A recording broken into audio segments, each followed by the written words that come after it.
Silas Finch, a reluctant patriot, amateur philosopher, and accidental spy. Temperance Bell, a fiercely independent tavern keeper with secrets of her own. Major Archibald Smoot, a British officer who thinks far too highly of himself. President Thomas Jefferson, who makes a surprise appearance, of course. Avail, Almanacs, and Accidental Allegiances 1775. Silas Finch never meant to become a revolutionary. He'd always considered himself a man of moderate ambitions, to brew passable ale, avoid political arguments, and perhaps someday marry someone who wouldn't try to poison him with undercooked venison. Yet somehow, in the chaos of 1775 Massachusetts, he found himself labeled a dangerous sympathizer with the Sons of Liberty, despite having no sons and very little liberty to speak of. It started, as most disasters do, at a tavern. The Broken Bell in Concord was owned by one Temperance Bell, a woman of scalding wit, tempestuous curls, and arms strong enough to crush a peach pit. She had a past that was never spoken of but hinted at through scars, a faded accent, and the suspicious way she watched the redcoats who frequented her establishment. Silas, of course, was hopelessly smitten. He'd come for a tankard of her finest. She served him something that tasted like boiled boots and ambition. New recipe, she said. The tavern that night buzzed with murmurs of rebellion. Paul Revere had galloped through town just the night before, and the air still quivered with the hoofbeats. In the corner, an impromptu reading of Common Sense by Thomas Paine had attracted a crowd of farmers, one runaway apprentice, and a pig that wandered in unnoticed. Silas, for his part, tried to avoid eye contact with anyone carrying a musket. But fate, as ever, had other plans. "Mr. Finch," said Temperance, leaning on the bar with a sly grin. "You know how to write, don't you?" "A bit," he stammered, which was true. He once penned a treatise titled Why Geese Are Nature's Liars. "Well, the Committee of Safety needs someone to draft a letter to General Washington. The regular scribe took a musket ball to the foot and now writes in angry, illegible bursts." Before he could object, a piece of parchment was thrust into his hands. "You'll do," she declared. Thus, Silas Finch became an accidental revolutionary. His letter, largely composed of misspelled names and excessive adjectives, was carried south by courier. 3 weeks later, it was reprinted and changed in a Virginia newspaper as a stirring testament to colonial resolve, misattributed to John Adams. He never heard the end of it. Espionage, enlightenment, and a turkey named Horace 1777.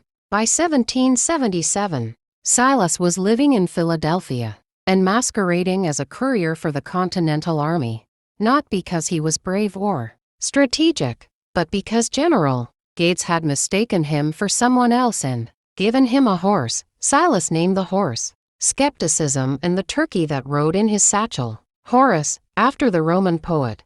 It was in this absurd state, mounted on a borrowed horse, carrying a feathered companion, and delivering messages he barely understood, that he stumbled into the thick of the war. He saw the Battle of Saratoga from the edge of a forest, holding Horace like a baby, whispering philosophical questions into his waddle. "What do you think, Horace?" he mused. "Are nations born of noble causes or convenient grievances?" Horace pecked him and defecated on a copy of Locke's second treatise. Silas' odd presence went largely unnoticed until one night he found himself invited to a French diplomatic dinner. Someone mistook him for an aide to Franklin. He said nothing and sat quietly, sipping wine and trying to remember not to mention turkeys. Then came Major Archibald Smoot, a pompous British officer with an elaborate wig, an ego the size of Kent, and the most misinformed notions of colonial life imaginable. "So, Mr. Finch," Smoot declared across the table,